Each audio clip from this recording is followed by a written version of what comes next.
Hello दोस्तों, स्वागत है आपका हमारी क्लासेस में। थाला फॉर रीजन 7 फैक्ट्स क्लासेस में आपका स्वागत है। ठीक है, तो आज अपन बल के बारे में 7 फैक्ट्स लेके आए और इसीलिए अपन ने इस क्लास को नाम दिया है थाला फॉर रीजन फैक्ट्स।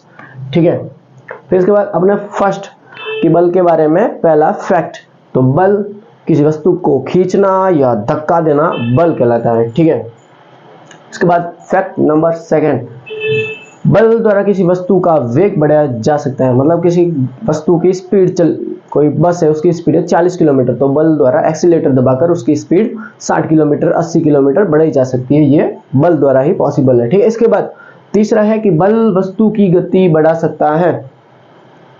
कोई वस्तु अगर स्थिर अवस्था में है तो उसकी गतिशील अवस्था में लेके जा सकते हैं। ये इसमें कहा जा रहा है कि तीसरा फैक्ट है कि किसी स्थिर वस्तु को गतिशील अवस्था में लाया जा सकता है। उसके बाद बल आकार परिवर्तित कर सकता है। किसी भी वस्तु का बल द्वारा परिवर्तित किया जा सकता है। जैसे किसी स्पंज बॉल है तो उसको दबा के अपन पिचका सकते हैं, तो ये बल द्वारा संभव है। ठीक है, इसके बाद बल द्वारा किसी वस्तु को मोड़ा जा सकता है। तो बल द्वारा अगर मैं चाहूँ तो इस पेन को तोड़ सकता हूँ, पर मैं ऐसा करूंगा नहीं क्योंकि ये मेरे पास इकलौता पेन है, इसको मैं नहीं तोड़ सकता। बाद में और खरीदेंगे, पर अभी के लिए मेरे पास यही है।